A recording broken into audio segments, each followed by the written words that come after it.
Okay, so hopefully most everyone has shuffled in already into the room. My name is David Ortiz. I want to welcome you to this first talk of the Spring 2021 colloquium series of the Center for Latin American and Border Studies at NMSU. I am the faculty fellow for the center, also known as CLABS, and we're very happy that you've joined us today. Our series will be every month during the semester, and this is the first one for the spring 2021. The next ones will be on the last week of March on Wednesday at this same time. It's every last Wednesday of the month at this same time from noon to 1:15. And on that month, we will have a panelist, a group of panelists to speak on COVID experiences in the border. So it'll be a fascinating talk. And our last one for the semester, our third and last one for the semester in April, will be Alexis Salas, our very own NMSU Alexis Salas, presenting on art in Mexico. So please join us every last Wednesday of the month from noon to 1.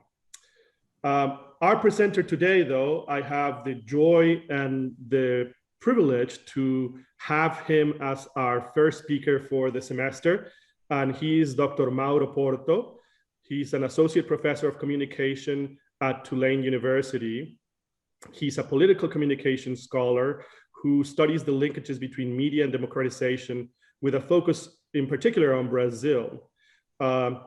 He has extensive research and he has examined the political dimensions of communication practices, including journalism, telenovelas, political advertising, presidential debates, and social media. His last book, Media, Power and Democratization in Brazil, TV Globo and the Dilemmas of Political Accountability, was published by Routledge, and it's an excellent book. If you haven't read it, please do look into it. It's fascinating. And currently he's working on a book project about the role of media representations in the rise of the far right in Brazil, and where he emphasizes the intersections between inequalities, whiteness, and middle-class resentment. And an advance of that research that he's currently conducting is what he will present to us today. So we're very, very happy to have him, and we're very honored that he's joined us. This particular presentation will be recorded, and you will have access to it if you can't finish today, or if you don't have the time to stay with us for the whole hour. You can actually access it through our website, which is class.nmsu.edu. You can also follow us on social media if you want, and we will advertise there when we will post it, and we will advertise the rest of the series, speaker series and colloquium too.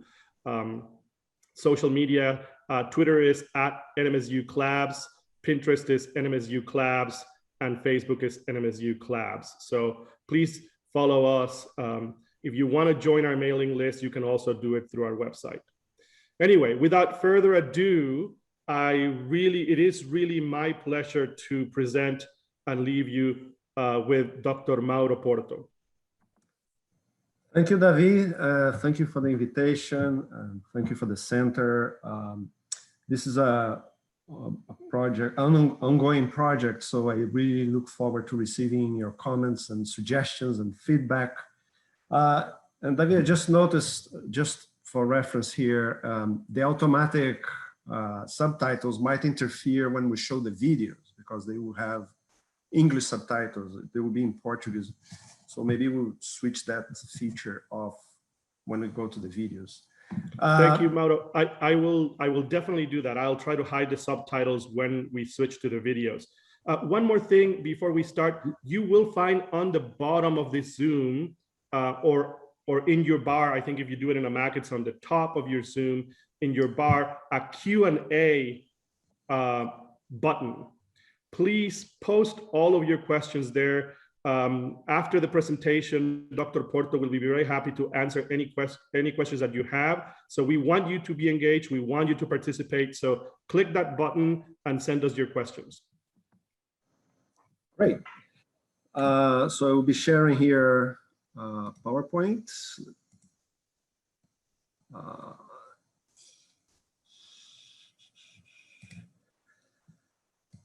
Can you all see that?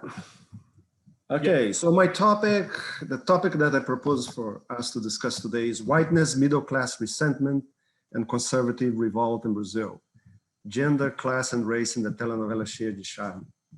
This presentation is part of a book project that analyzes the relationship between media representations, middle class resentment, and the rise of the far right in Brazil.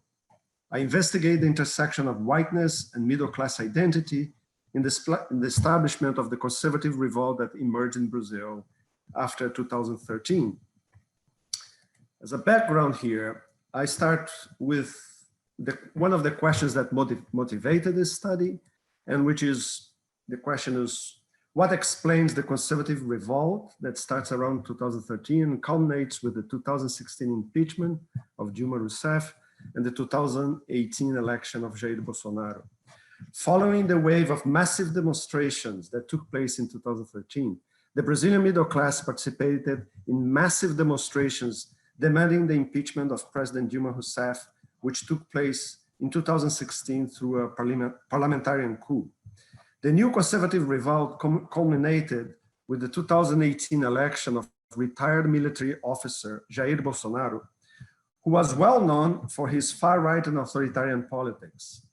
Between 1997 and 2008, in his 7 terms in Congress, in 2018, in his 7 terms in Congress as a member of the Chamber of Deputies, Bolsonaro distinguished himself for his homophobia, misogyny, racism, and support for the brutal human rights violations that took place during the military dictatorship. Riding on a strong anti-establishment sentiment, especially against the Workers' Party and its leader, former President Luiz Inácio Lula da Silva, Bolsonaro presented himself as an outsider and built a heterogeneous movement that included evangelical churches, the military, neoliberals, and sectors of the judiciary and the media. Brazil's predominantly white middle class was a key protagonist of Bolsonaro's rise to power. And I claim that the intersection of race and class is central to understanding the country's process of democratic decay. I also argue that the media have played an important role in constructing and consolidating whiteness as an identity for generations of middle-class Brazilians. The origins and makeup of this middle-class resentment, especially in terms of the role played by media representations in feeding it, are the theme of the larger project that this presentation is part of. In that book project, I argue that policies implemented by the Workers' Party, the PT, between 2003 and 2016 threatened to erode important social closure mechanisms that have defined middle-class status and white identity in Brazil, generating widespread anxiety. These policies include affirmative action for access to public universities and expansion of labor rights for domestic workers. This presentation focuses on the expansion of rights to domestic workers, and particularly important in this regard was the constitutional amendment passed by Congress in 2013 and its regulation by law in 2015. The theoretical frameworks that this research is based on includes critical whiteness studies. To investigate the intersection of race and class in the process of democratic decay in Brazil, this project draws on and seeks to advance critical whiteness studies, a field of inquiry that emerged in the 90s in the United States, with the work of authors such as David Rodiger, Ruth Frankenburg, and George Lipset. The examination of white identity is therefore a relatively new area of study. Several scholars have noted that research on race and ethnicity in Brazil and in other Latin American countries tends to focus on marginalized groups, especially Afro-descendants, while the identity of the white subjects has largely been ignored. This situation has changed more recently with a growing number of studies about whiteness in Brazil, including research conducted by Valeria Corosaks, Patricia Pinho, Jennifer Roth-Gordon, Leah Schuchman, and Liv Sovic, among others. Based on this research tradition, I adopt Frankenberg's definition of whiteness as both a location of structural advantage and as a standpoint, a place from which white people look at themselves, at others, and at society. I also draw on Marxist and Weberian perspectives in class analysis. In particular, this presentation focuses on Max Weber's concept of social closure, which he defined as the process by which social collectivities seek to maximize rewards by restricting access to resources and opportunities to a limited circle of eligible candidates. So therefore, for Max Weber, the struggles to include or exclude groups is a central aspect of political power. Such struggles play an important role in the creation and reproduction of inequalities. And while Marxists follow an exploitation, Weberians emphasize processes of exclusion. In this presentation, I argue that the availability of cheap labor for domestic work, mostly from Black women, has been historically an important social closure mechanism that has allowed the emergence and growth of the white middle class. I also draw on Sergio Costa's approach. In an article published in 2018, sociologist Sergio Costa combined Marxist and Weberian frameworks to analyze Brazil's recent political crisis. He highlights in this article the specificities of social closure in Brazil, including the control of hierarchical positions and of social spaces. Costa highlights how elites in Brazil have historically controlled spaces of leisure, like clubs, performance spaces, but also of consumption and services like shopping centers and airports. He also highlights the key role of the institution of domestic work for middle class reproduction. Brazil is by far the country with more domestic workers in the world. There are more than 6 million domestic workers in Brazil. 93% of them are women and 61% of them are Black.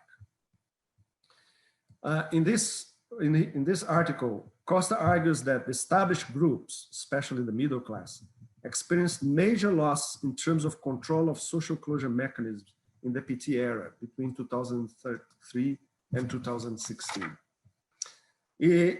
And it's with this background, having this background in context, is that I analyzed the telenovela Cheias de Charme, or as it became known in English as Sparkling Girls. Cheias de Charme tells the story of 3 domestic maids who become famous pop star celebrities after the success of a musical video of the trio that goes viral, and they start their careers as singers and overcome their status of domestic workers. Of the 3 Impregations, as they are called in the telenovela, 2 of them, Cida and Rosario, are white, and Peña is the only one Black, somehow inverting the proportion of Black domestic workers in Brazil that, as we saw, is almost 2/3 of them are Black. Cheias de Charme has been praised for including 3 domestic maids as protagonists and for supporting the extension of rights, labor rights, to domestic workers. So we have here a scene in the TV show of Ana Maria Braga, famous TV show host, where the empregates confront their bosses and demand the respect of, demand more rights.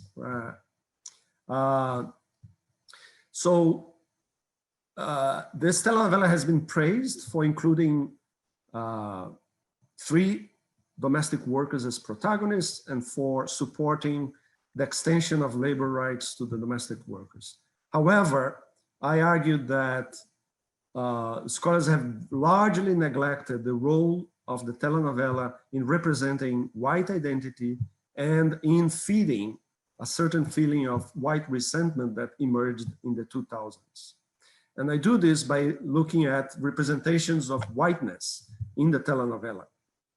In this important, popular primetime telenovela, maids are represented as indispensable for middle class whites.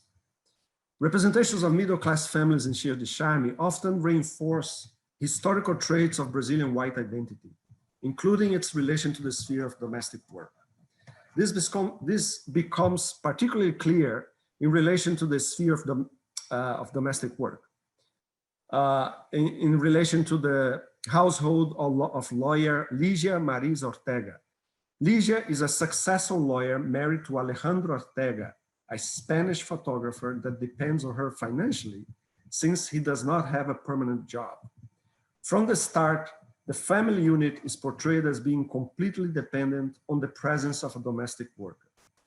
I will now show a scene of the lawyer Ligia in her household with her two sons. And at the end, you will see the domestic worker Socorro that will be talking more about her later. So here's the first scene from Cheias de Charme, and I have added English subtitles for this presentation. So here's the first scene.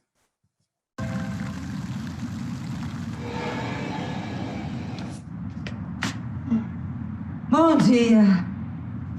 Pra variar, não tem nada nessa casa pra comer, né? Toma café da manhã no seu Messias, meu filho. Oh, mas seu Messias de novo? Daqui a pouco eu vou me mudar pra lá, né? Mãe, acabou a ração da fumaça. Cadê seu pai?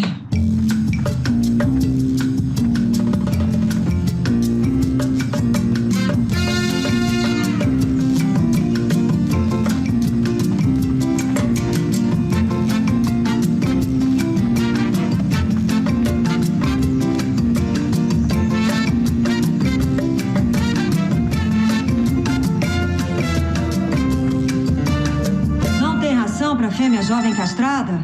Nossa, essa salada aqui, hein? Deve estar lá desde o Natal. Eu já sei, vou levar pra aula de biologia, né? Tipo, geração espontânea. É, do escritório. Fala aqui, filha. É, só tem um ovo, mãe. Olha aqui, eu vou encarar seu Messias mesmo, tá? Tô indo lá. Mas qual ração eu peço? Antes faz o ovo pra sua irmã. Alô? Não, eu já tô indo. Já tô chegando, Mãe, tá? é melhor gato com pouca atividade física, bola de pelo, peso moderado. Não. Só um instantinho, disse. Oi, Naldo. Desculpa tocar tão cedo, doutora Lígia. É que eu sei que a senhora tá procurando uma empregada e minha irmã chegou do Piauí. Tá contratada. A senhora não vai precisar de nenhuma referência? Não, a única exigência que eu faço é que ela comece agora. Bom dia, Brasil! Está no ar o programa do Gentil.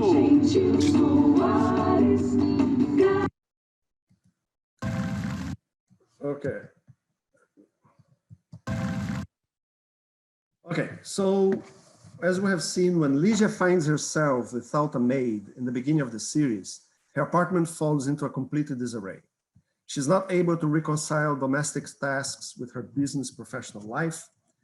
And in these and other scenes from Cheias de Charme portray the presence of a domestic worker as an essential requirement for middle-class existence.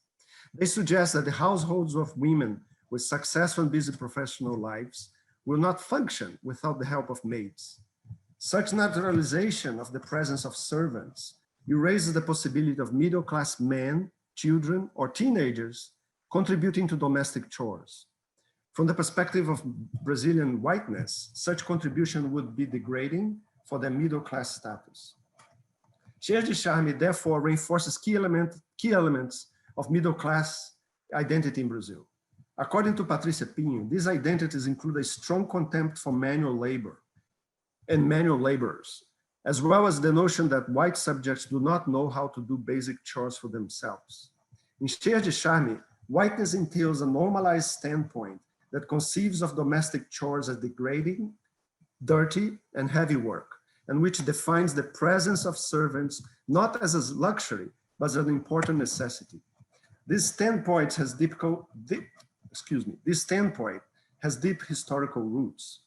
A book published in 1881 with advice for housewives made clear that servants came second only to house, furniture, or food. In fact, in the early period of middle class formation in Brazil, between the 1920s and the 1950s, the presence of at least one servant became a requirement for defining the identity of middle class families. As Brian Owensby notes, and I quote, "This was more than just a matter of having someone clean the house. It meant that middle class men and women could project to the world the fact that they were free, at least symbolically, of the most degrading manual labor involved in running a household." End of quote. In Chieias de Charme, the standpoint that defines empregada, domestic workers, as essential need is tied to a naturalization of female subalternity in the domestic space. Thus, in the unusual situations where middle-class subjects are forced to engage in household chores, it's always the women who take the job while their husbands remain idle, as we just saw in the scene. As a mirror of whiteness, the telenovela contributes to legitimate some of the gender inequalities that middle-class life entails. Brazilian women spend three times as much on unpaid domestic labor than their male counterparts. This disparity remained constant even after more women started working outside the household. Recent data shows that the increase of female participation in the labor force was not accompanied by greater involvement of men in domestic tasks. Chieias de Charme takes for granted and therefore contributes to legitimate the significant patterns of gender inequality that characterize domestic sphere in Brazil. Another aspect of the representation of whiteness is illustrated by this quote, "I miss the oven, Black women as naturally inclined to domestic work." While whiteness implies that domestic tasks are degrading and that maids are essential for middle-class existence, it's also important to know that it tends to conceive of maids, especially Northeasterners and dark-skinned ones, as individuals who are naturally positioned to take care of such tasks. In Chieias de Charme, such framing of Black and brown bodies is demonstrated by the different trajectories of the three Impregations, the three maids that are part of this musical group. While the two protagonists, Cida and Rosario, become maids due to specific reasons, the story is different from Peña, the Black domestic worker.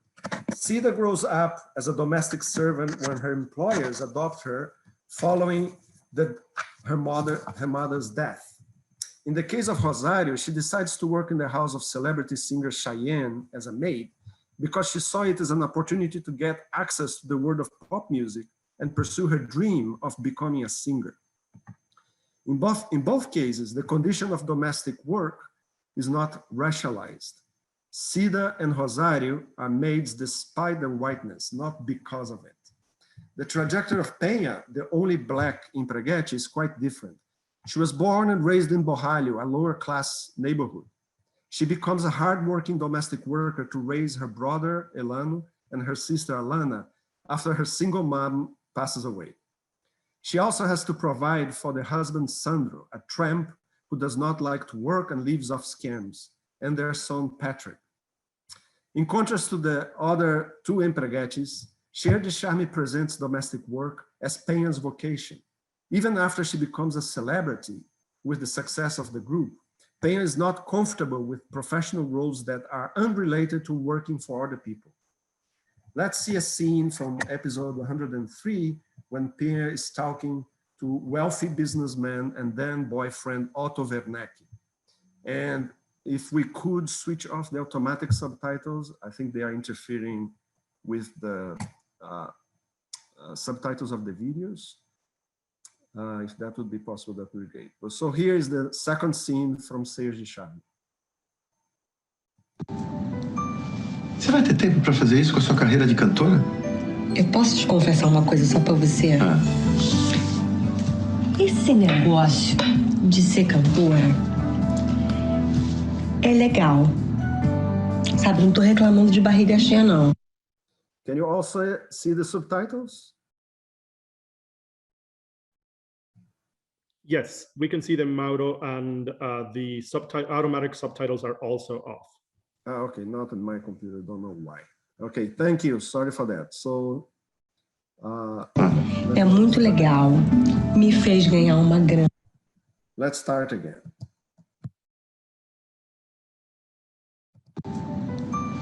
Você vai ter tempo para fazer isso com a sua carreira de cantora? Eu posso te confessar uma coisa só pra você? Esse negócio de ser cantora é legal. Sabe, não tô reclamando de barriga cheia, não. É muito legal. Me fez ganhar uma grana. Mas não é muito a minha, não. Sabe, aconteceu, aí eu fui levando. Eu vejo pela Rosário. Porque a Rosário, ela gosta, menino. A bichinha gosta, ela gosta de ensaiar, de gravar, de ir pra estúdio. Eu acho meio chato, sabe? Cheguei à conclusão que o que eu gosto mesmo é de trabalhar com gente, cuidando dos outros, sabe? Empregada doméstica, enfermeira, esse troço de assistente social, essas coisas assim, é muito mais a minha cara. Okay. It's therefore the black empregate that likes to take care of others and that frames domestic work as a vocation. Her statement that manual work is more her face carries deep connotations about the association between blackness and manual work and the subjectivity of Brazilian whites. The association between blackness and domestic work in Chieias de Charme is not restricted to Penha. In fact, it's a pervasive pattern of representation among the telenovelas black maids. This is particularly true for Valda, the black servant of the Sarmento family, after her godfather, Cida, becomes a wealthy and famous pop star. She tells Valda that she wants her to retire and go to live with her so that she can rest. Valda replies that she does not want to abandon the Sarmento's family now that they are facing hardship. She also explains that work is good for her. Valda is portrayed as a submissive servant who is devoted to the family that exploited her goddaughter through unpaid child labor and who often humiliated her. She also claims that domestic work is good for her well-being. When her former boss, Hernani Sarmento, announces that he will be hosting a dinner to a prominent friend, Valda offers to cook the food because she misses the oven, quote. In the mirror image presented by Cheias de Charme, white patroas, employers, see themselves as compassionate, and black women see domestic work as the realization of their natural vocation. Another key aspect of Cheias de Charme's representations is the mantra of the benevolent and friendly patroa. Cheias de Charme reinforces the association between whiteness and generosity by promoting the mantra of the benevolent and friendly patroa. Some of women who employ domestic servants in Cheias de Charme are villains and mistreat and often abuse their maids. However, a key aspect of the telenovela is the representation of the good patroa. Lawyer Ligia Martins Ortega plays a central role in this regard. The authors of Cheias de Charme declared in a newspaper interview that they wanted to recognize the value of the, quote, warrior woman, end of quote, from upper and middle classes, and mentioned Ligia as the example of the honest and hardworking patroa. According to Felipe Miguel, one of the authors, the telenovela wanted to pay homage to this warrior woman that, I quote, exists in all social classes, end of quote. Ligia's generous and kind treatment of her maids, including protagonista Maria da Penha, is a central aspect of the plot. We're going to see now the third scene where Ligia meets with Penha and her brother Elano. Here, therefore, is the third scene from Cheias de Charme. Bom, e depois de várias ligações e algumas ameaças, eu consegui negociar a sua dívida no cartão de crédito. Eles vão baixar em 15%, foi o máximo que eu consegui chegar. Ai, dona Lígia, ó, como diz minha colega Ivone, foi Jesus que colocou a senhora no meu caminho, só pode. Olha, tem mais. Eu resolvi te emprestar esse dinheiro. Eu vou te descontar um pouquinho todo mês e você só vai ter que assinar umas promissórias para eu ter uma garantia. Muito justo, assim é bom também que a gente evita qualquer mal entendido no futuro. Olha aqui, ó, o planejamento que eu fiz. Diz aí, Elano, o que é isso? Minha doutora Lígia não tá nem te cobrando juros. Isso aí você não encontra em lugar nenhum. Nossa, eu aceito, claro, dona Lígia. Agora eu tenho uma outra proposta para te fazer, Penha. Eu preciso que você durma no serviço pelo menos 3 vezes na semana. Ah, dona Lígia. Ah, não me pede isso não, eu falei pra senhora. Mas eu tô disposta a dar um bom aumento, Penha. Vai ser muito mais fácil para você sair do sufoco. Mas olha só, eu não quero que você se sinta obrigada a aceitar só porque eu tô te emprestando dinheiro. Se for muito difícil para você, esquece. Mas pensa bem. Pode ser bem vantajoso para você. Você é ou não é uma profissional?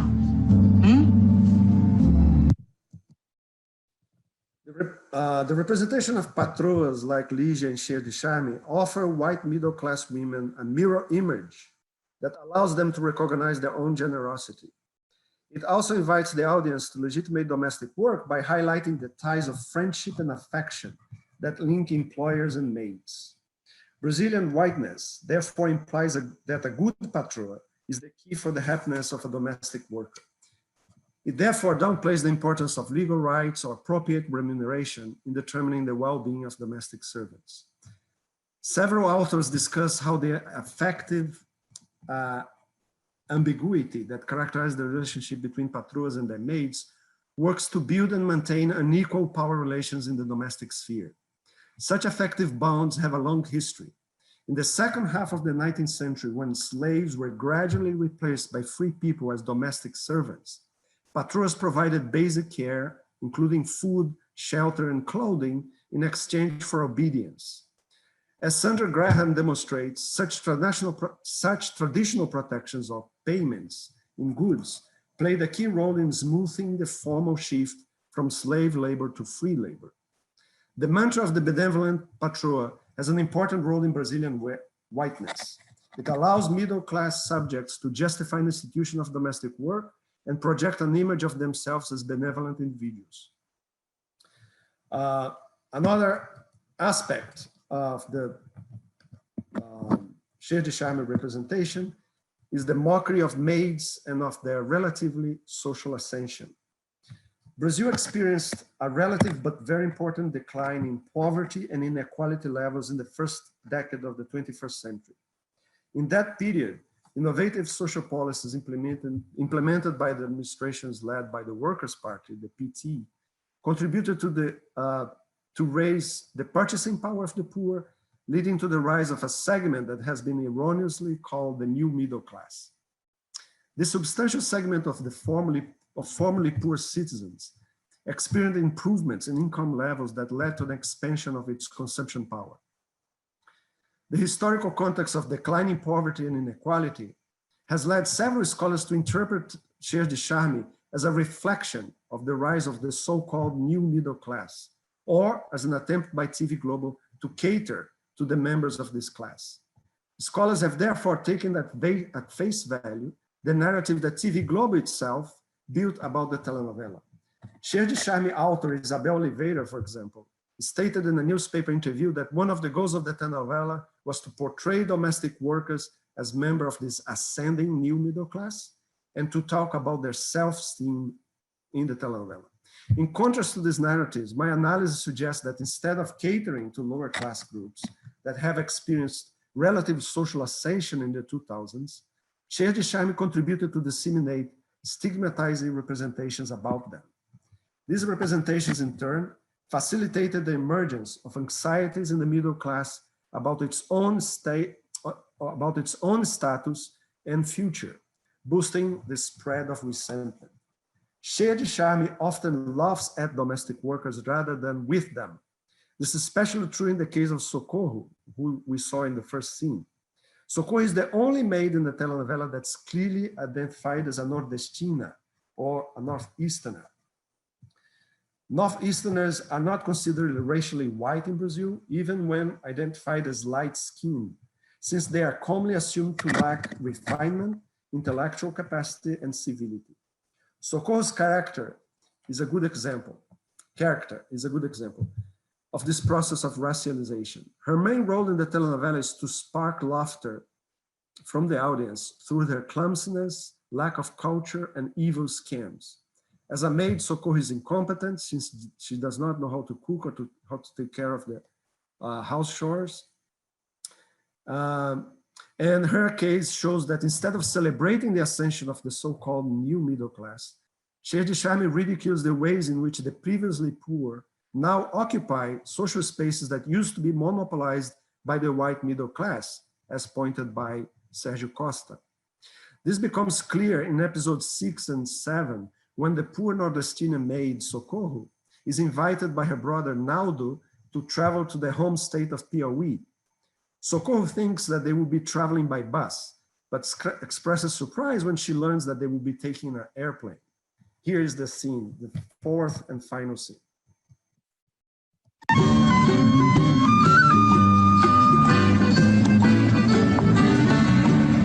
Muito mais chique que a rodoviária, gostei. Acho que tanta praia tu trouxe, Socorro. Oxi, pra chegar poderosa e Sobradinho, Naldo. Vambora que a gente tem que apresentar o chequinho, vambora. Chequinho? Ai, deixei meu talão em casa. Aceita cartão de crédito? Não, minha irmã, chequinho é o lugar que a gente vai despachar essa história tudo aqui, vambora. Despachar? Não, nas minhas coisas ninguém taxa. Socorro, não faça passar vergonha. Ninguém vai jogar eles dois, não roda. Desculpa aí, gente, desculpa aí, viu? É falta de costume. Vai. Calma. Vai, Socorro. Essa coisa tá grande demais, tinha que ser despachado. Tu tá de onde eu queria deixar meus pertences na mão dos outros? Calma. Esse avião aqui é caro demais pra mim. Que é? Tô reclamando do quê?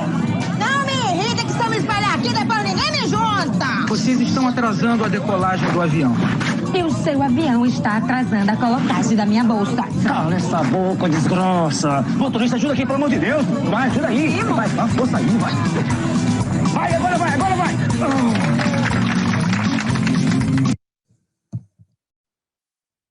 Cheias de Charme often deploys comic sound effects and music tracks to mock Socorro's accent and lack of cultural capital.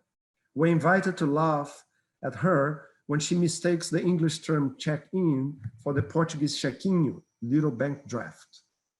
With the ridicule of Socorro's accent and lack of cultural capital, Cheias de Charme reinforces key ideological assumptions of whiteness. Middle and upper class Brazilians are known for the common habit of telling disparaging stories and jokes about the linguistic limitations and lack of articulation of Blacks, Northeasterners, and especially of domestic workers. Such stories resonate with a long-standing tradition of Brazilian whiteness that attaches a linguistic stigma to the speech of the poor and rural Brazilians, revealing strong patterns of regional, racial, and class prejudice. Cheias de Charme therefore portrays the process by which the formerly poor increase their presence in consumption practices and social spaces that used to be monopolized by white elites.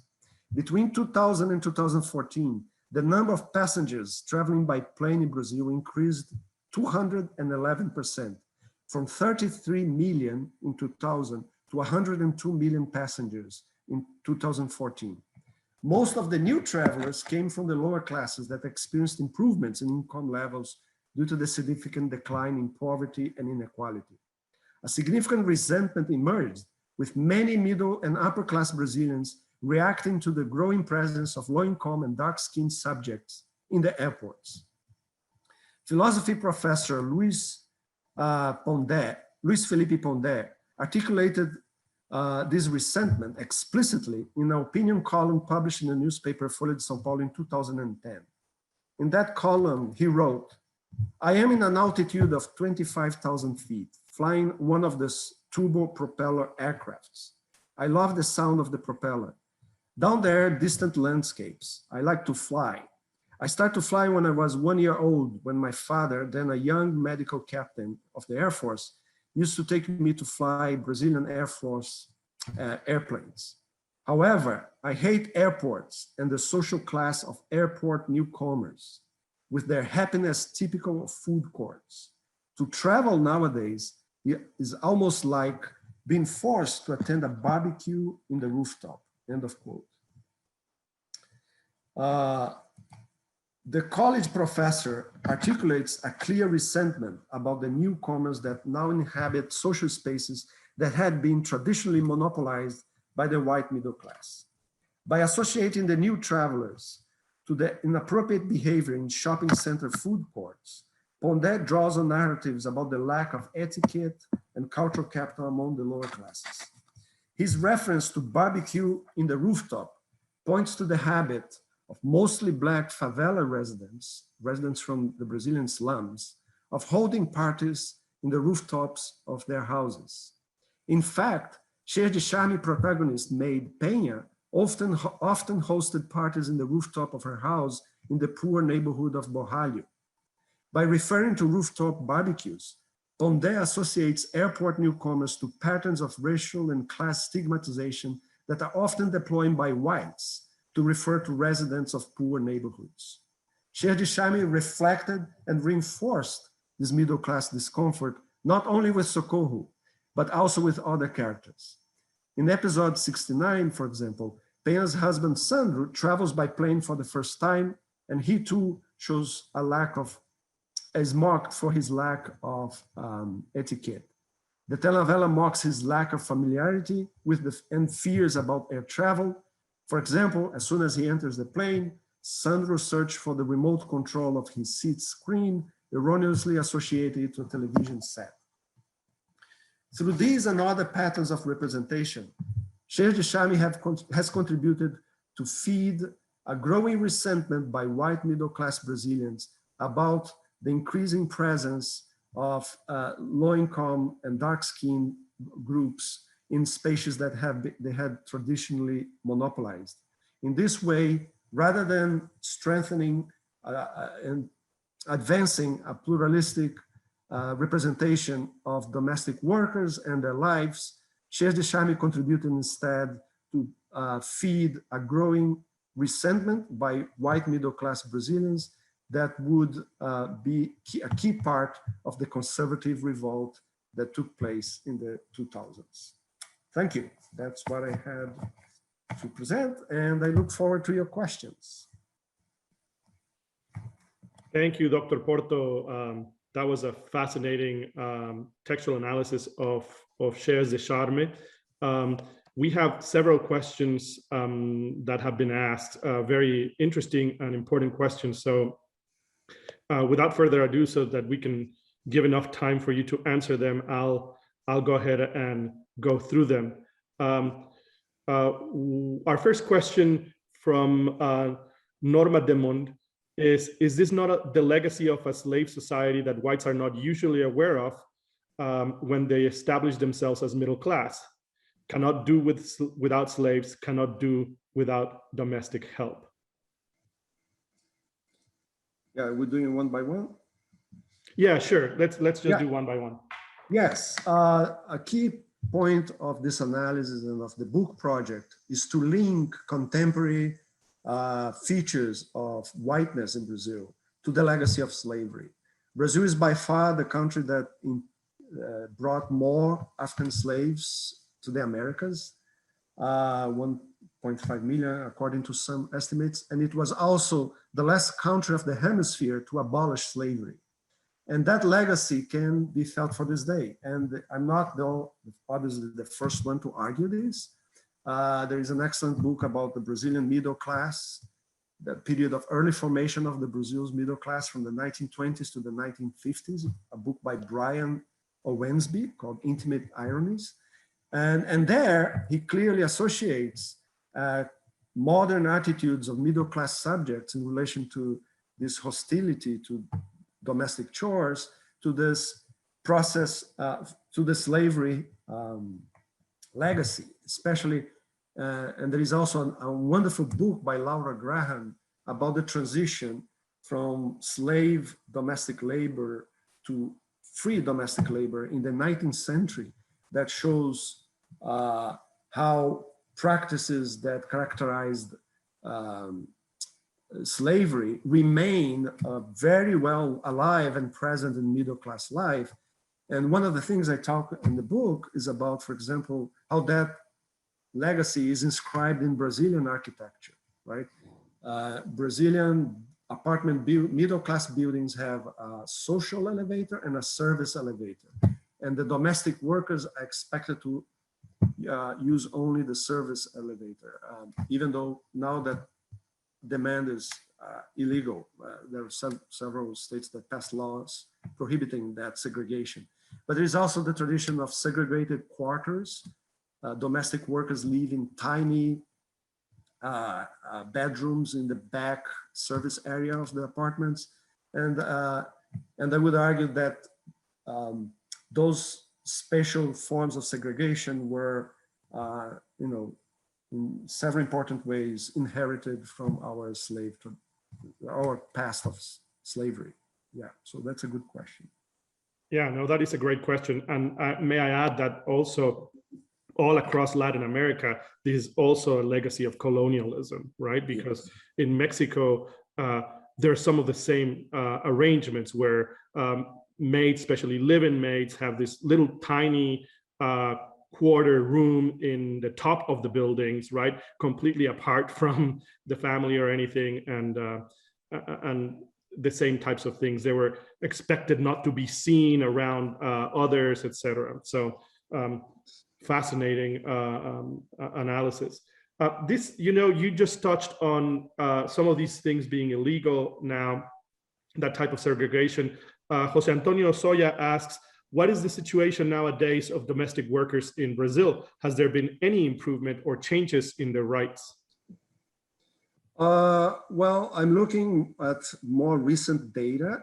The problem is the Constitutional Amendment was passed in 2013. It was regulated by law only 2015. But of course, after that, there was major reversals in Brazil. There were reforms that strengthened the informality of the workforce. So I don't have recent data after 2017, 18, but my sense is that because in the period of declining poverty and inequality in Brazil, roughly between 2004 and 2014, that decade, there was a decline in the number of full-time domestic workers living in the households, right? Which was expected with the improvement in their rights. And it became more expensive to have a maid, and more middle-class families were unable to keep a full-time. And and a lot of them became what in Brazil is called diaristas, or part-time maids that come once or twice a week to the household, right? I would expect that fragilization of the labor force was deepened after the recent changes that reinforced the informal labor market, deregulating the traditional labor laws and allowing more people to be employed without labor rights that were traditionally guaranteed by law. So that's something that I would definitely be looking at, is the recent trends. But I would expect that the situation now is much worse, worse than 5 or 10 years ago. So Juan Davila asks a couple of questions that are related to each other. Juan Davila. Okay. And these two questions are, what are the social identities of the writers of the show? Do you feel that this may explain the portrayal of these characters, perhaps as they were writing them through a male gaze? That's one of them. And the other one that's related to this, what could be done to fix the problem of problematic representations in television, especially since telenovelas like these are typically exaggerated and comical? Yeah, great question. Let me finish that. Yes, in the book, in this particular chapter about Cheias de Charme, I talk about the key role of the people in the television industry who have decision-making powers, right? TV executives, directors, writers, and Danila Cal, a researcher from the Federal University of Pará, and her colleagues just published a wonderful book about domestic work. In one of the chapters, she and her co-authors argue that this is a key cause of stereotyping and stigmatizing representations of domestic work is the social perspective of the authors. As they point out, they looked at 3 telenovelas that had maids as protagonists, key characters, and all of them, the authors were white heterosexual males. In the case of Cheias de Charme, there are one male author and one female author, but both are white. And that's exactly one of the causes of this pattern of representation, is the lack of representation of other groups in the television industry in key positions that make decisions, right? Authors, directors, TV executives that are predominantly white. So there have been some discussion about the need to diversify, but very, not a lot compared to other countries. I think this is a discussion we have to have more seriously in Brazil, is the makeup of the personnel that work in the cultural industries, not only on television, but in the news media, in other industries, right? So yes, definitely a key reason for these patterns of representation. And what can be done? Of course, civil society group and social movements can do a lot in terms of putting these topics in the national agenda and forcing regulators, but also media industries to change. And so in my previous book, I analyzed the rise in Brazil of media accountability movements, social movements, and civil society organizations that started to hold media organizations accountable for their patterns of representation, for their actions. But we also need more awareness, public awareness about these issues in Brazil, and so that society and other groups can pressure the key institutions to make significant changes, because they are required. Yeah. Thank you. This follows the same pattern. So I'm trying to, we have a lot of questions. So, you know, your talk has incited a lot of interesting questions and comments, which I'm very happy about. So this follows the same type of question about representation, kind of making a parallel with the United States. And Michaela Gorham asks, the mantra of the benevolent and friendly patroa seems similar to the white savior trope that is someone present in American films that focus on the hardships of Black individuals, for example, The Help or The Blind Side. This trope is said to frame Black individuals as unable to aid in their own rescue and in need of intervention from a white savior. Does the mantra of the benevolent and friendly patroa have the same or similar effect? Are there tropes that are these tropes historically related? Yeah, great. Yeah. Oh, I'm so excited about the questions because they really make amazing connections about topics in the literature, in the research that, and definitely, I would argue that the mantra of the benevolent patroa is a local version of the white savior, which is always present too in Chieias de Charme, right? So when Penha runs into trouble, into debt, or a white person comes to the rescue. Right? In the case of the scene, we saw is her patroa, her employer, who gives her a loan to pay her credit card debt.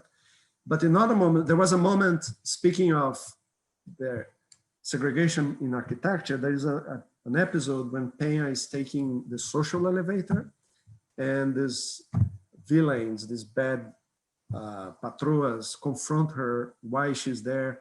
And of course, she starts to defend herself, but who comes to the rescue is the wealthy white businessman who saves her from the situation and confronts the other white women, right?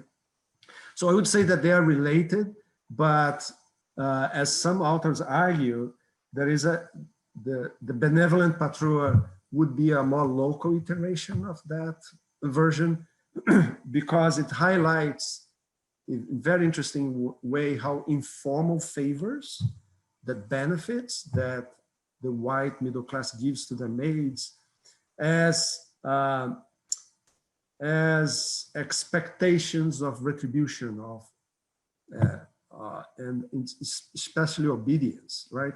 So in the scene that we saw, the white patroa is not only being benevolent, offering to pay the credit card debt without interest, but she's also asking for a retribution, right? She's also asking the maid to go sleep in her house at least 3 times a week or so. So that's the variance in Brazil, is this the specificity of a notion of white benevolence that's often used to legitimate the situation of low-paid domestic work, because a lot of whites will tell you that they are better under their tutelage than out there in society. And they will say, at least I give food, I give shelter, right? And I would argue again, this is an aspect of Brazilian whiteness that can be traced back to slavery. You know, that makes perfect sense. I have one more question. Just a footnote. The Late Show with Steph Myers. He has a black female writer in his team, and they made a terrific video about the myth of the white savior. So this is not an academic, so more for fun. If someone wants to understand what the myth of the white savior is in American culture, search for Seth Meyers' sketch on that topic. Thank you. I'm going to ask another question, and then I'm going to, after you answer it, I'm going to combine 3 or 4 questions that are on the same topic. Neil Harvey asks, thank you for your presentation. I read that Bolsonaro received support from an alliance that is summarized as BBB, for Bullets, Beef, and Bible, representing his appeal to voters who wanted more access to guns, the ranching agribusiness sector, and the evangelicals. Does the issue of fear of urban violence, and hence the appeal for middle-class whites of a president committing to more arms and allowing police to commit brutality against poor black residents of favelas, come out in this telenovela? Is this an anxiety that the telenovela played on as well? Yes, it's an excellent question to define the scope of this project, right? Because I write in the introduction that make it clear from the beginning that the goal of the book is not to explain the causes of the Bolsonaro phenomenon. And I write, my goal is not to explain the causes of the conservative revolt and of Bolsonaro's rise to power. They are too complex and difficult to untangle and demonstrate in a single study. And therefore, this book does not consider in more detail several factors that have played a significant role in the rise of the far right in Brazil, including evangelical churches, social media and digital platforms, including Twitter and the use by Bolsonaro supporter, as well as the alliances between media and horizontal agencies of accountability in anti-corruption investigations like the car wash investigations. So the goal here is not to explain all the factors that have caused this conservative revolt in Brazil. It's beyond the scopes of a single book project to do that. What I'm trying to do is to point to a key process that has been largely neglected in the literature. There have been early assessments about the nature and causes of this middle class mobilization in Brazil, but I don't think they have been fully articulated as an explanation. So I'm trying to fill a gap in the literature, but of course I'm leaving aside key aspects of this conservative revolt, including the key support that Bolsonaro has in terms of the gun industry, the agribusiness, and the evangelical churches, right? So those topics are not thematized in the telenovela, clearly, but definitely a part of larger conversations in Brazil, and in several media spheres actively contribute to associate Bolsonaro to this movements and interests. So, but no, in this particular case, I haven't seen much discussion about those topics in this particular telenovela. Thank you. So this is so I'm paraphrasing because I'm joining several questions from Íñigo Garcia Bryce, Deborah Morales, and Amalia Canseco. They all want to know what the current situation in Brazil regarding domestic workers and labor protection is, if the PT made any progress on it? Are there any arguments that support middle-class chores actually being hired out, or is there a minimum wage for these workers? And if these workers have any rights or accessibility to the sector, the health sector, so in other words, healthcare, etc. Yeah. Well, again, during the PT administrations, there were major shifts in terms of the legal rights.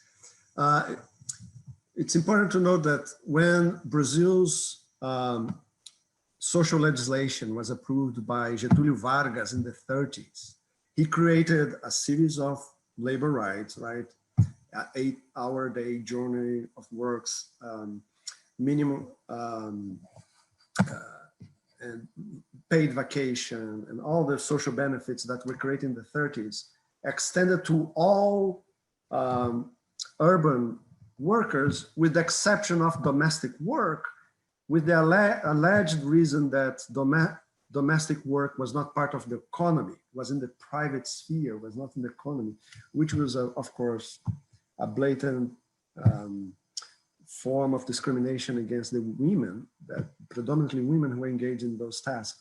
So, and now, after the constitutional amendment from 2013 and the law of 2015, they got the same rights.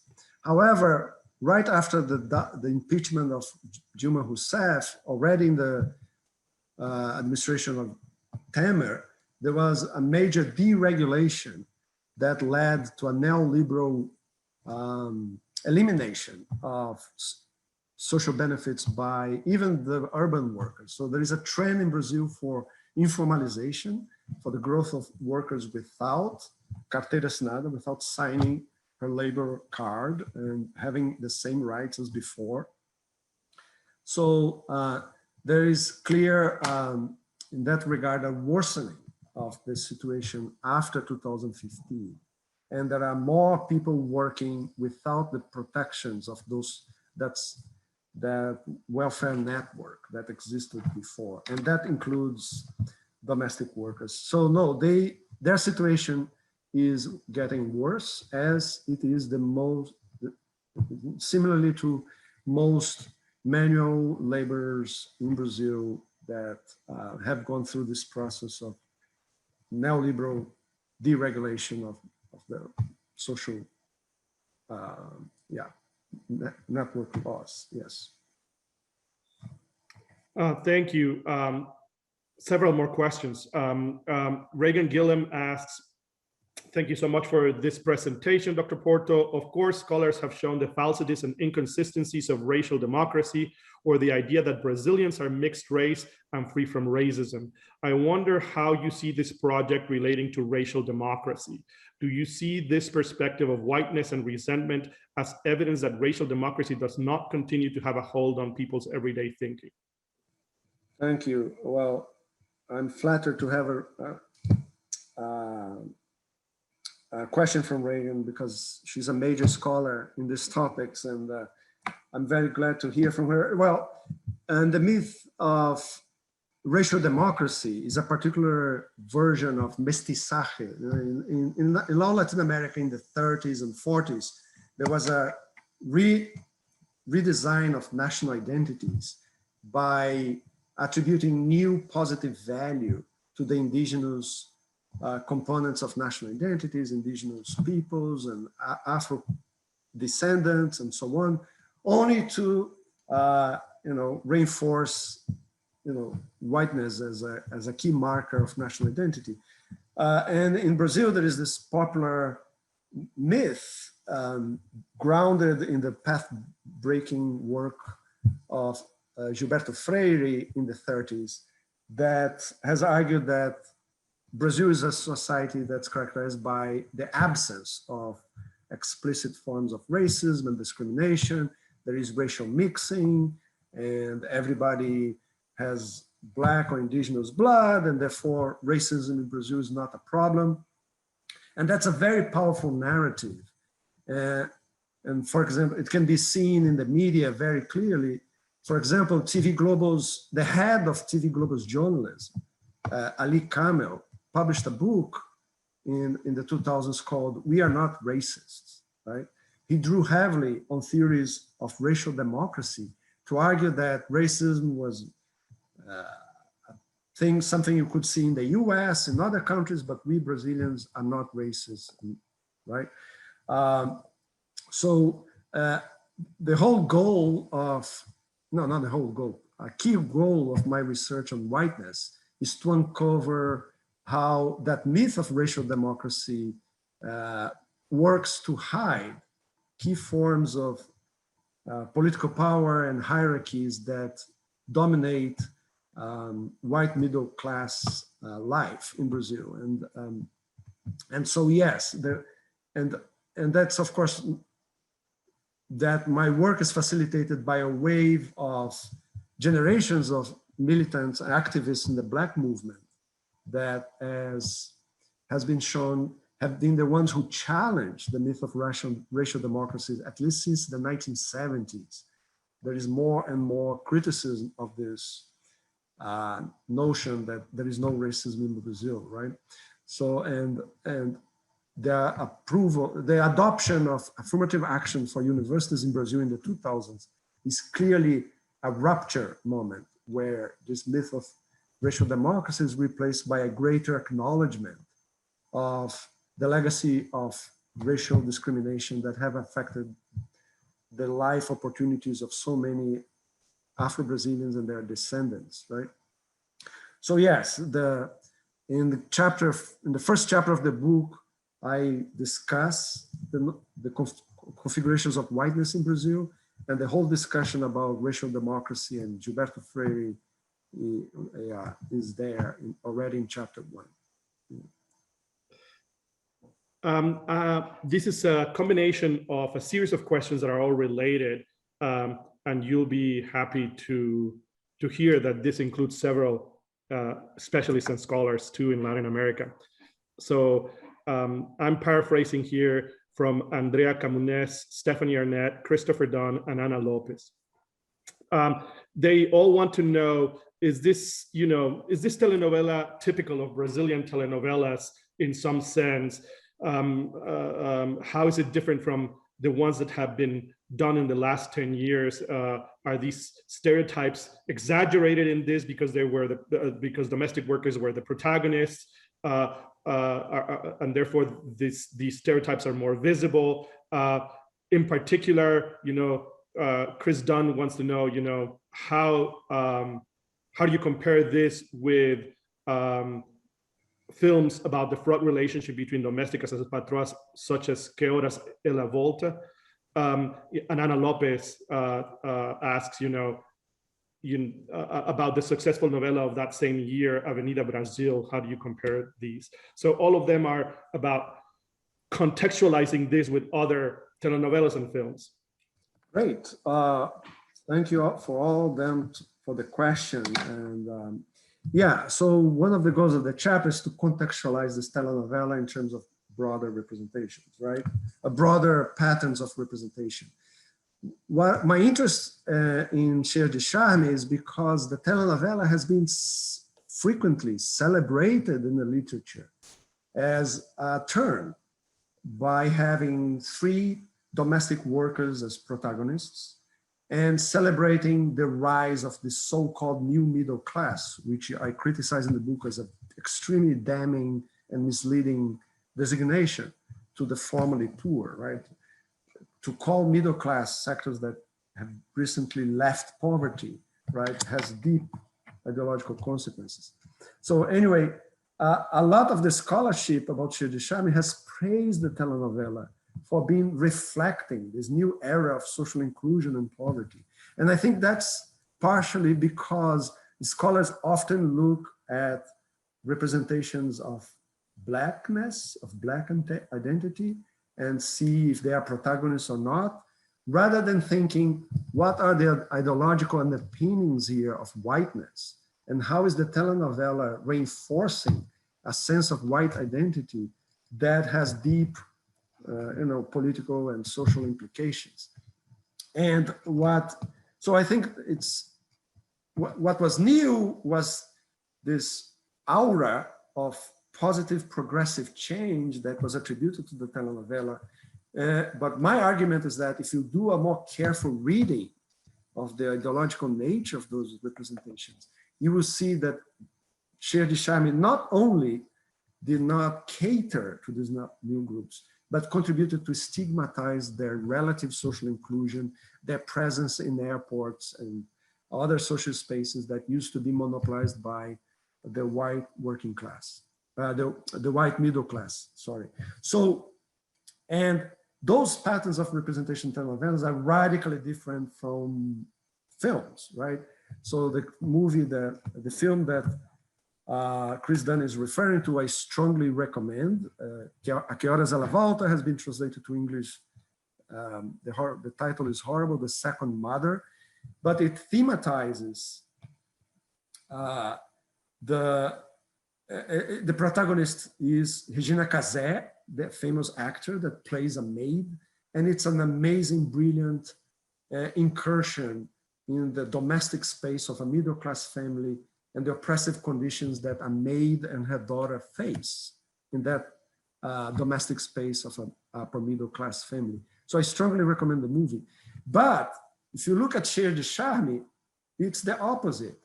There is at the end of the telenovela, the characters, the three Impregations, go visit the TV show of the same actor that plays the maid in A Que Horas Ela Volta, right? Regina Casé. And so they are portrayed in the telenovela as being visiting Regina Casé program. And Regina Casé, I wish I could find the passage here. Instead of praising this process of social inclusion, and now that domestic maids and others have more income, and she expresses huge concern about the possibility of losing her maid. Right? It was so sad to me to see that, because she played so brilliantly a key role in the movie. And in the telenovela, she's shown up as suggesting that, her maid now wants to study, and she wants to, she's having a better life, and she's afraid that she will lose her maid, which is another white fear. Always the fear of losing the maid, as some authors argue. So yeah, so there are similarities in patterns of representation of telenovelas. But a key aspect of this particular telenovela, and why I went to look at it, is that it has been often celebrated as a telenovela that portrays the social ascension of the formerly poor, right? That people have been benefited by those policies from the PT administrations. And what I insist in doing is to show that that was not the case. That if you look at the construction of white identity in the middle-class families of the telenovela, you will end up finding the opposite. Excellent. Yeah. I have two more questions before we have to break. Thank you all for staying with us this long. Dr. Irma Montelongo at UTEP, thank you for being with us, asks, is Bolsonaro and the extreme populist right wing in a position to maintain power? Or do we see a slight move like in the US to question this position and move for a change in leadership? And I realize this is not necessarily related to your presentation, but as an expert in Brazil, they want to know. Well, it's a complicated question, because it would require another talk, another exposition to be precise. But I would say that there is nothing in the current political context that suggests that Bolsonaro is close to collapse or being impeached. On the contrary, he has realigned his coalition. He ran in the election despising the traditional political parties, and the center-right parties that are known in Brazil as Centrão, the big center. He ran saying that his government would never make concessions in alliance to those traditional parties, and he has just done exactly that, right? In the election of the new president of the House, he has built an alliance with the Central and is bringing them to the government. And despite his colossal failure in managing the pandemic, right?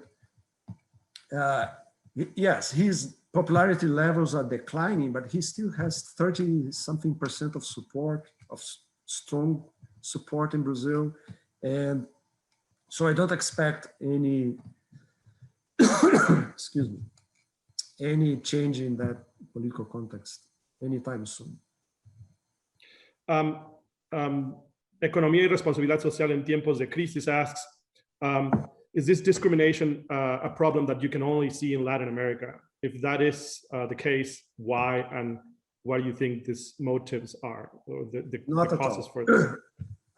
Through this research, I've been in contact with a network of scholars who investigate domestic work around the world.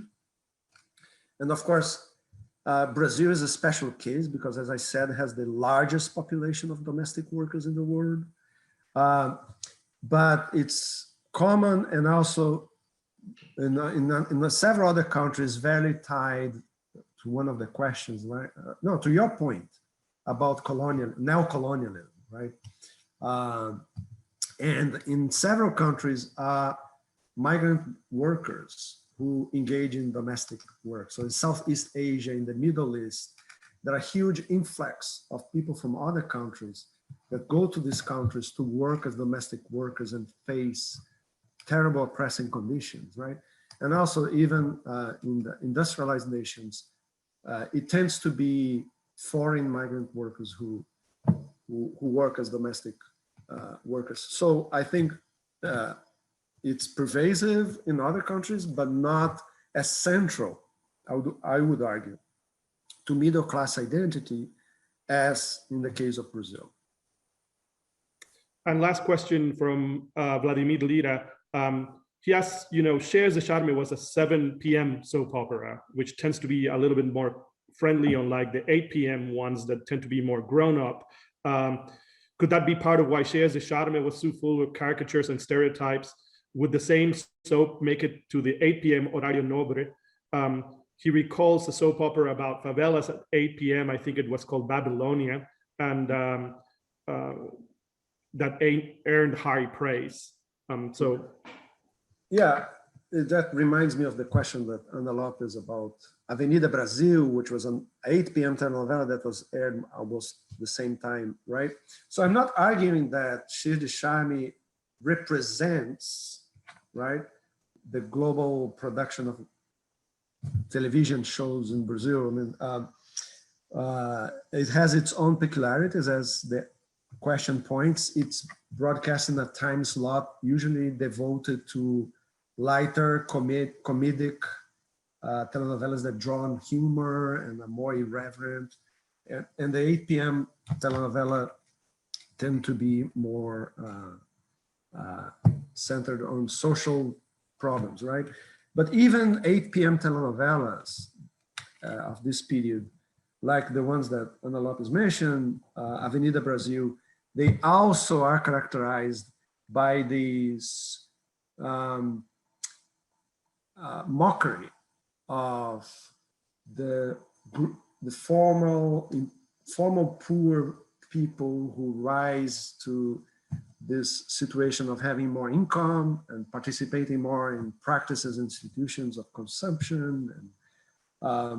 And some scholars who have looked at Avenida Brasil argue that there too, you can see the stigmatization of the so-called new middle class and its social ascension. And it also contributes to create this anxiety in middle class about their own status, right?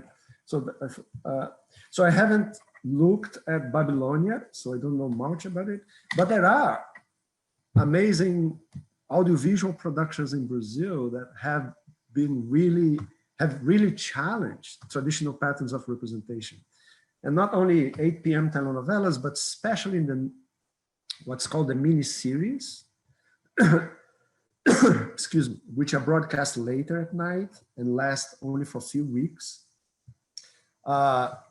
there was one in particular, Cidade dos Homens, that have some episodes that are incredibly critical of racial attitudes in Brazil, and including the whiteness of the television industry. The last episode of the series, Cidade dos Homens, has a critique of whiteness in TV Globo.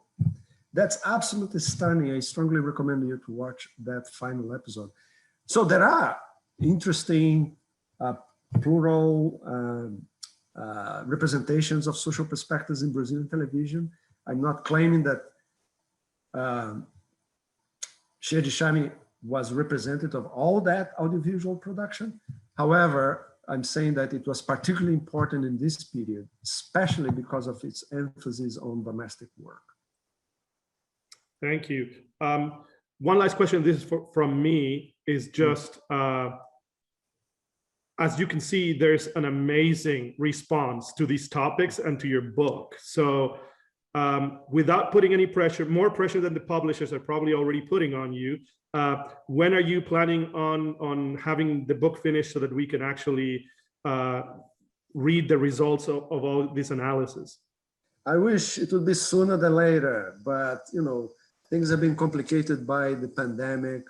I was, as everybody else in academia, you know, I was expected to go to Brazil to collect data and, you know, do field work in August. That trip was canceled, and I'm having to finish the book in a different way, redesigning the project. But I still have a way to go. But I hope that by the end of summer, I will have the first version of the manuscript finalized, and hopefully, you know, being published soon after. Who knows? But I will keep presenting it in conferences and in exciting series like the Collabs, and hoping that I will continue to get the amazing feedback I got today. Oh, this was amazing. So I can't wait, and I'm sure a lot of the scholars, community members, students that joined us can't wait. So congratulations. Thank you so much, Dr. Porto, for the fascinating talk and for being here with us today. Thank you, Yvette Navarro, our Collabs GA, for helping us field all of your questions. I want to thank NMSU and the NMSU webinar services for helping us put this together. Thank you all for being here. I appreciate it. As I said, we will have one of these the last Wednesday of March and another one the last April of March before we do our fall and spring next series. So please join us on those. Thank you again, Dr. Porto. We were honored to have you here, and hopefully we will hear and read your book soon. Thank you. My pleasure.